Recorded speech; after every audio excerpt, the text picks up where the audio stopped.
Welcome back to Stooge Stream. This is Making an Impact, your weekly Impact Wrestling review / recap show.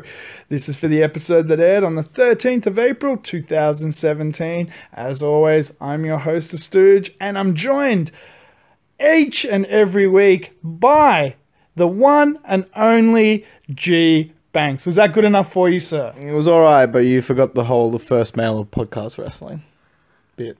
Okay, let me try that again. I'm joined as always by the first man of podcast wrestling, the one and only G-Banks. Much better. Well done, sir. Well done. I'll clap to that. I'm still making up for the 2 weeks ago. Yeah, no, I'm still hammering him about that. How dare he call me insane? Now, much to what we didn't know, the episode of Impact we watched last week actually ended with the person getting out of the limousine, went to the Impact logo, and that was that. Turns out that it was actually Magnus joining Team J.B. Like, you know, I'm not a big fan of Magnus, but thank God it wasn't that piece of shit Slapnuts. Oh, the Double J, the king, the founder, is back. He's coming back. He's coming back. And we see, at a point later on in the show, the trickling of the possible return of Double J. Oh, God. But before that, let's continue on to the show. The show opened with Reno Scum already on their way to the ring. It's going to be a triple threat tag team match. Reno Scum versus Laredo. To start the show, bring on some deadbeat bads. Well done, guys. That's something we can actually agree on. Reno Scum do look like deadbeat dads. So badly. Now they're versing the team of Laredo Kid and Garza Jr. The lesser Mexicans, sorry. Versus Decay, which is comprised of Abyss and Crazy Steve, of course, always flanked by Rosemary. I'm not saying anything bad about him because I don't want to get stabbed in my sleep. Fair call. Decay are the like Freddy Kruegers of Impact Wrestling. No, they will destroy me and torment me in my dreams, so no. Yeah. Go Decay, if anything. And if we've learnt anything from the Friday the 13th series, no, the Nightmare on Elm Street series, my apologies, is that if you die in a dream, you die in real life. So don't screw with Decay in real life. No. Now, this was an interesting triple threat tag team match. I liked the consistency throughout the actual match. The mix of different styles of Decay's monster antics, of Abyss and Crazy Steve's high flying, Reno Scum's deadbeat dad, big hit antics, the lucha style of Laredo Kid and Garza Jr. There was just a great flavor in this match. I can agree with the flavor, but no one really, caught my attention. Well, I kind of thought, to be honest, though Laredo Kid and Garza Jr. were kind of jobbing out a bit in this match, at the same time, there was that spark of like, I really want to see more from these guys in a match where they get to highlight. I'll just put on LAX. Well, there's that too. Yeah. Decay is always Decay. Abyss is a great monster. Crazy Steve is... Crazy Stevie is fantastic.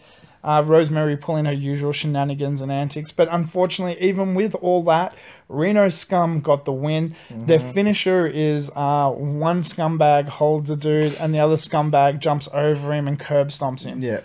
It's just pretty violent. Just a scummy move all in general. Oh, it's scummy. Yeah. It's scummy. But they did win. I don't know why. But well, we'll see what happens now. Yeah, we'll see where this leads to in the world of tag teams in TNA. Yeah, they might actually win. Wrestling. They might actually win that court case to get their children back now after these couple of wins. Fuck. All right. We'll see. Next up, we had Andrew Everett backstage. Shane Helms says, this week you're going to be in a fatal four-way match. This is, again, Andrew Everett's quest to have a shot at the X Division title. So he should. He has to prove himself. This is ridiculous. But anyway, Andrew Everett basically punks Shane Helms out and gets him to be the fourth person. I can't believe how disrespectful he was to his elder. The man that created the Cruiserweight for this generation. How dare he disrespect him? How dare he? I can't believe he did that. Can you believe he did that? I kind of thought it was pretty Shut cool. the hell up, alright? I wasn't asking you. This is disrespectful to elders. You and did you shouldn't just ask me. What? No, I didn't. Alright? I'm trying to prove a point here that you shouldn't disrespect your elders. Alright, well, anyway, basically what's going to happen later on the show, we're going to have a fatal four-way, Andrew Everett and now Shane Helms with Marshe Rockett and Suicide. So we'll see what happens there. All day. All day. 365. What's he all dang about, though? I don't know. Okay. I don't know. Yeah. I just don't want to disagree. Yeah. We have Bruce Pritchard come to the ring. Bruce. Your mate Brucey. Yeah, Bruce, my boy. He's always texting me on a regular basis now. The reg? Yeah, on the reg. Me and him are good friends now. Oh, very cool. Yeah. So Bruce says after the fan vote, which I think either happened on ImpactWrestling.com Fan vote? or whatever. I don't know. I don't Oh, yeah. pay that much attention. I voted Cena. Who'd you vote? Cena wasn't in the poll. What? It was EC3, Matt Morgan, or James Storm. No, Cena was in the poll. There I was- voted for him. Cena doesn't work for Impact Wrestling. John Cena is not going to be in Impact Wrestling. I'm pretty sure he's going to make an appearance soon. You literally filled out an other with John Cena. No, I didn't. John Cena was there, and I filled it out. Okay, no. So anyway, in reality, the fan vote was won by James Storm, the Cowboy. Who? The Cowboy, James Storm. Doesn't ring a bell. Who's that? James, he's been there since the beginning. James Storm, AWA, Beer Money, DCC, Nope. World Heavyweight Champion, Not ringing any bells, my man. Sorry. 6-time Tag Team Champion. Can't think of anyone that does that in Impact. You were praising him 2 weeks. It was the leader of DCC. You loved him until he turned on them. The guy with the vest, the big fat guy, the overactive guy? Not Eddie Kingston, James Storm, the Cowboy. No, news to me, my friend. Well, someone else that clearly wasn't happy with that decision was EC3. Mm-hmm. Came down to That's the a ring. name I can remember. Good old Ethan Carter III. Yes. So he comes to the ring to confront Bruce Pritchard, and Bruce says he needs to take a good long look at himself in the mirror and ask himself what happened to EC3. Mm-hmm. I'm looking forward to finding out what the answer to that is. But in the meantime, next He's week... got to go back to his old self, I reckon. Could do. You know, think about himself. It's all about, EC3 show. So he can get that undefeated streak on and maybe have a belt under his waist.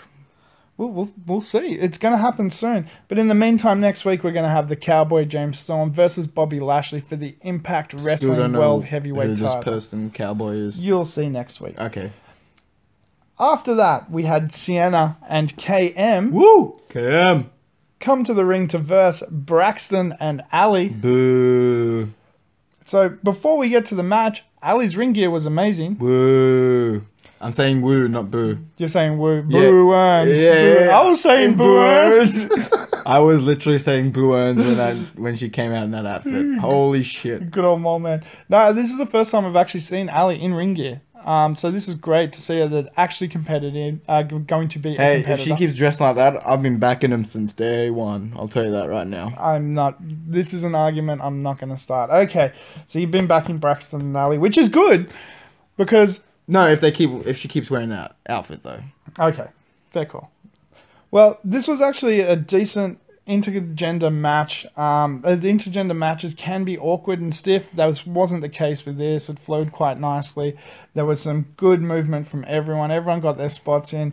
But the end, Allie won because Sienna was holding her for what looked like almost going to be a Samoan slam or something. Slipped, tripped, fell over KM, however you want to look at it. And Allie got the 1, 2, 3 because she was lying on top of it. Shenanigans. It wasn't, yeah, but it was shenanigans by KM and Sienna. Like, why was KM in the ring? She shouldn't have been there to trip over. Cam was in the ring because Braxton Sutter was in the ring. That Trying to doesn't- hit a woman. That doesn't excuse... That never happened. Yes, it did. Okay, alright. Anyway, Allie gets the win, but it's not a win that they get to celebrate for too long because we get Fury Unleashed, the promo teasers we've been seeing for a while now, comes... Awesome Kong's cousin. Yeah, in the form of Kongo Kong. Mm-hmm. A big, giant beast of a Do you human reckon being. they're related? No, I don't think so, dude. I think they're related. They have the same last name. It could be. Yeah. And King Kong as well? And Uh, Son of Kong? nah, I think they're just cousins. They're They're the distant relations. yeah, like this, like not blood related. Oh, okay, cool. Yeah. Cool. I was just checking. No, yeah. You can always ask me because Yeah. I know more than you, but that's all Yeah, right. I need to ask from time to time. No, that's okay. The Kong lineage we've worked out now. Mm-hmm. So Kong comes out, and look, there's only one way to say it. He fucked up Braxton Sutter. So glad he did that. That Cannonball. He won me over. Oh, dude, that cannonball in the corner. That's a big man doing a cannonball. Yep. I thought KO, Kevin Owens, was a big man doing a cannonball. No, there's a big man doing a cannonball. My boy KK. K-Kong. KK. Yeah, Kongo Kong. All right, so that was interesting. And while all this is happening, Laurel comes out. She's still all kinds of messed up from her wedding. So she should be the poor soul. And her and Sienna beat down Allie. Good. Finally, get that revenge that she so deservedly needed.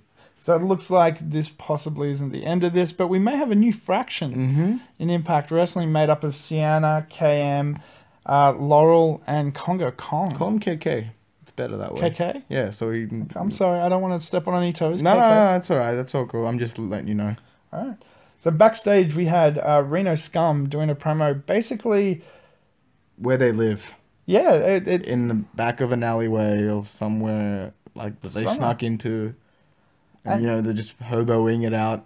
This whole promo kind of confused me because they were basically saying that everyone thinks we're deadbeats. Yeah. It's like, yeah, we know. Yeah, no, you don't have to tell us. We know already. We worked that out. We call you the deadbeat dads. Yeah. We're right there with you, boys. Oh, God. Now, we had Rosemary come out. Now, we obviously saw Decay earlier with Abyss and Crazy Steve competing. Now, it was Rosemary's turn. You know what I really like? Something that's very subtle that I've only kind of noticed recently is Rosemary will always come out with Decay and try and help them get the win, but she doesn't want them coming out with her to help her, like, intimidate and stuff. Yeah, she can do it on her own. I've said this many times. Decay know how to get the job done.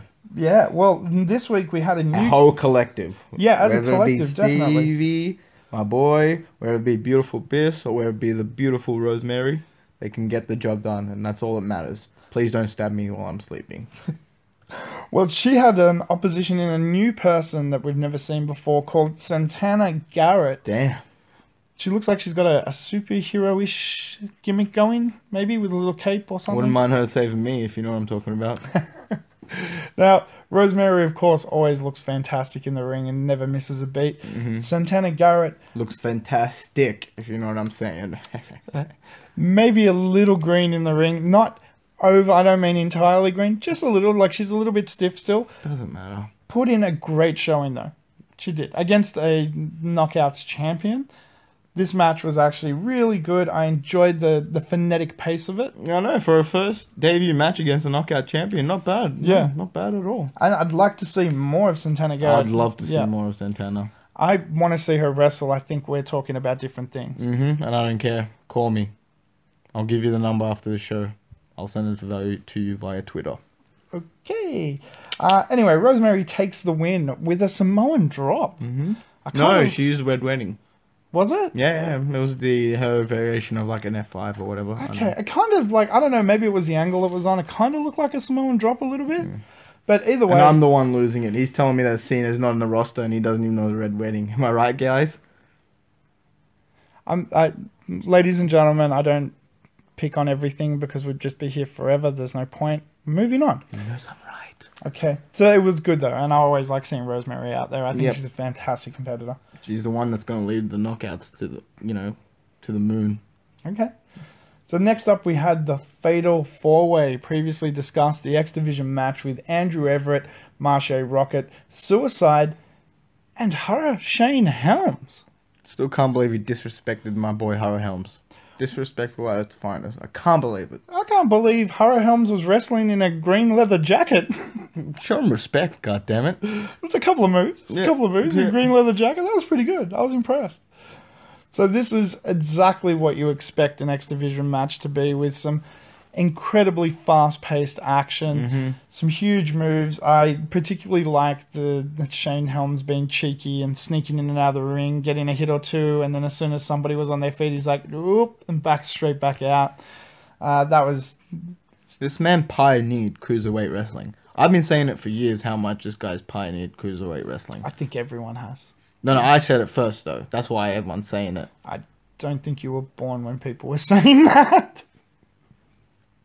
Anyway, back to the show. Okay. So yeah, again, Shane Helms, you're absolutely right in sentiment, but not in practice. Shane Helms is one of the greatest cruiserweights of all time. And just seeing him in action even for a couple of moments throughout this match gave me a huge rush of nostalgia. I remember the Sugar Shane Helms era in WCW. Yeah, that's right, I'm that old. The Hurra Helms, like he's just such a guy. When he went heel and became Gregory Helms and was the heel and pretending he was never the Hurricane, that was brilliant. I loved like a lot of the work that he's done, and again pioneered this style of wrestling around the world in his youth. I know. You don't have to tell me. I was there. Okay. So if you like fast-paced, great matches, this is definitely one to check out. Again, I've said it a few times, but the suicide drop off the middle rope is just excellent. Marshe Rockett was all day. It's just all day. 365. All day. Andrew Everett is spectacular. There's a reason they call him the Skywalker. He's just amazing. He's a disrespectful piece of shit in my eyes. Okay. How dare you do that to a legend? Legend. During the course of this match, Trevor Lee got ejected by the ref, but all of that added up, unfortunately, for Shane Helms, for Andrew Everett getting the win with his best in the world shooting star press on Marshe Rockett. It seems Marshe Rockett is all day, but can't get it done at night. Yep. Alright, I'll give you that one. Do you like that? Yeah, I'll give you that one. I usually don't laugh at your jokes because they're bad, but I'll give you that one. So, Everett gets jumped by Shane Helms and Trevor Lee as expected after the match. This is good. Typical Helms dynasty. Typical. But Everett got the upper hand with that standing Frankensteiner driver. I don't know backwards Frankensteiner driver. I don't know what he was doing. That was just some weird flippy shit that I do not approve of. That's not what Cruiserweight's about. Yes, it is. No, it's not. Yes, these aren't Cruiserweights. This is X Division. That's not what the X Division is about. No limits. Yeah, that's not what the X Division is about. You know, jumping around, doing spectacular things that people can't do.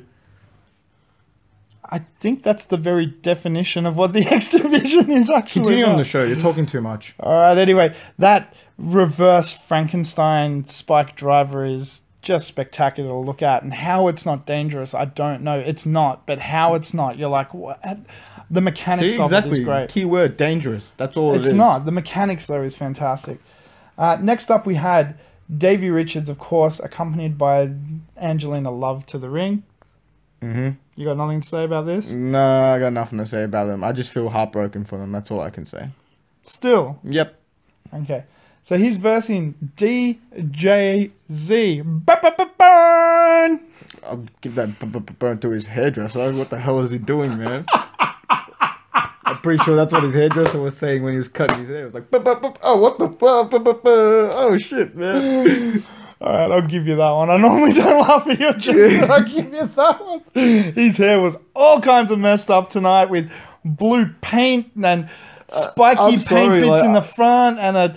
I'm going to be honest, I'm going to ask you, was the match even good? Because I was literally just looking at that hair. I was like, where does it go and where does it end? Literally, there was like, you know, Davey Richards had just 3 slits on the side, you know? Traditional, the wolf scratch. Yeah, the wolf scratch, traditional, old school, you know, every 15-year-old used to get it, but it's alright, whatever, it's all cool. DJZ just went, nah, fuck that, man. Patterns and colory bits. Hey, Picasso, come hit my head up, B. Yeah. And bring your crayons. Yeah. Okay, yeah, but no, the match was good. DJZ is always fantastic. Davey Richards is great. I like that, even though they're both sort of X Division competitors, and Davey Richards having definitely been an X Division competitor in the past, they've wrestled very different styles. So DJZ is more that lucha high flying style. Yeah. Davey Richards is that hit you as hard as he can and just drop you on the spot. It very much, you would assume, clash, but they blended it together really nicely. And again, this is another match that I keep saying it throughout the course of this night, that the match just had a great flow to it. It was really enjoyable. Now, the match ended with DJZ tapping out to the ankle lock, which again actually keeps selling the story of when DJZ had his ankle broken and redamaged and so on and so on. So just the subtleties in this match as well. Like he just instantly taps out to his ankle's still weak. He taps out. Like, that's an injury from months ago. Most wrestlers would completely have forgotten about that And one. if you can remember, who did Kurt Angle pass his famous ankle lock to? No one. Yes, he did. He said he would teach Davey Richards before he left. Oh, that's right. I completely forgot it. No, dude, you got me on something entirely. Yeah, you're right. Yep. You're right. That's very cool. But it was, their ankle lock looked fantastic. Of course it is. He learned from the best. Yeah. And I believe the Pope was losing his mind. Pope nearly busted a nut on live air. It was good. He was just like, "Oh my God, Daddy!" But this wasn't over, because even though DJZ tapped out, rolls out of the ring, Davey Richards is trying to celebrate with his wife. I was trying to think of the opposite of lovely. Slutty wife, Angalina Show Love. some respect, please. Sorry. Show some respect to women, all right? They're not just an object where you just look at and think, "Oh, okay, I can call them that." All right, I don't do that. She's got terrible makeup. It's terrible. I never do that. Hit me up, Samantha. By the way, that was her name, right? No, Santana. Santana. Yeah, hit me up, Santana. Okay, all right.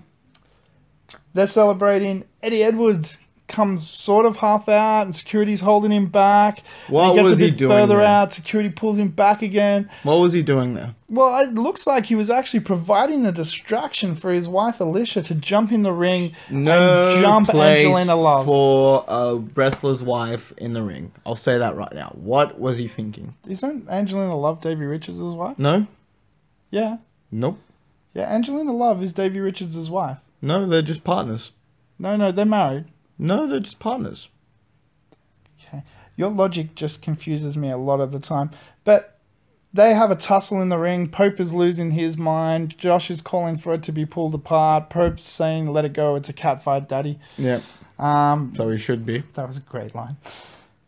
In the end, everyone gets pulled apart by a massive amount of security. I told you that last week was just a chapter in the ongoing saga between Davey Richards and Eddie Edwards, and it seems like we may be leading towards a possible intergender match. Does he need to get kicked in the head with a chain again? Because I think that's what he's freaking looking for. Well, it looks like a week later, and it didn't do that much because he's back on his feet and ready to go. Didn't do much. He's wearing stupid hats. Didn't do much. So backstage we had, you're wearing a hat that says Jag on it from the 90s, and you're saying he's wearing a stupid hat. This hat is a fashion icon, all right, my friend? Okay. And you just don't get it. You're right, I completely don't. Backstage, Andrew Everett was saying after this, Shane Helms should stay out of his way. He should stay out of his Shane title Helms' shot. way. I think the kid deserves a title. Let the kid have a shot at a title. Fine, give him a title so he can lose already. Fine. Really? Yeah, I'm going there. You're going there? Yeah, I went there. So I'm you've just swimming. said you're happy to see Trevor Lee versus Andrew Everett for the X Division title. Yeah, so he can lose. He's not going to lose. Yeah, he is going to lose. He's going to get his ass whooped, fed to him, and then he's going to go back in his corner and start from the beginning. So he should be, because you don't disrespect a legend. You don't disrespect someone that's older than you. You disrespect me all the time. I'm like... No, I don't. Shut up. Continue. Okay.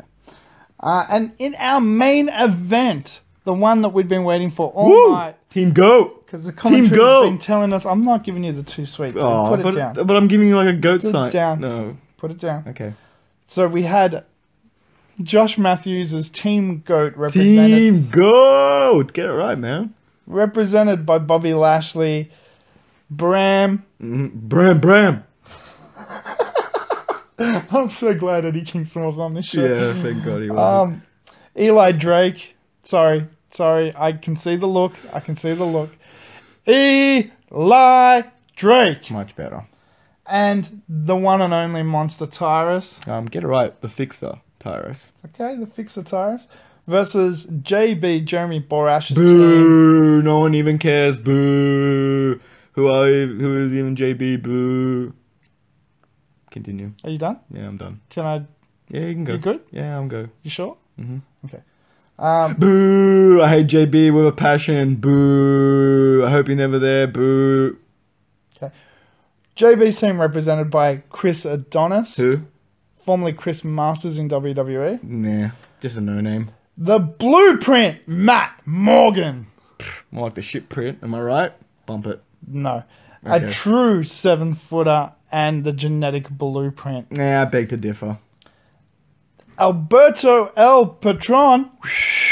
shouldn't be there. And finally, as we said, at the head of the Doesn't he show... have a Periscope or something to go back to or something? To go, you know... What is he doing there? Anyway. And the returning former Impact Wrestling multiple-time world champion, Magnus. Yay. That's about the same ovation he got when he won the Global Force title. Am I right? Actually, I'll give you that one. Yeah. So now this is a 4-on-4 tag team match, just traditional tag team, not elimination, nothing like that, just a normal tag team match. Mm-hmm.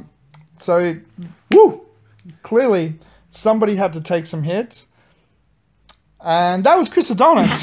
He took a belting for 10 minutes or so, jobbed out to everyone left, right, and center. Before, you know, the actual...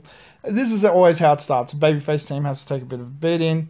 The heel team has to do the beating. He was the one taking the beating. From what I saw the face team dominating the heel team. And then the heel team came back. Oh, that's right. Your perspective's twisted. What? Now... What's he saying? This match, they're breaking it down a little bit. Again, these type of matches have the tendency to break apart, to be problematic, to people being in the wrong places. At the wrong time. The wrong time, botches and so forth. Didn't happen. There weren't any botches.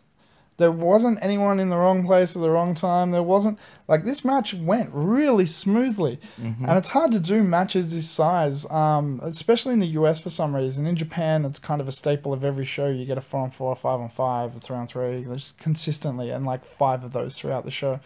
Whereas in the US, you don't see that too much. It's kind of a big setup, you know, your Survivor Series, if you're a WWE fan.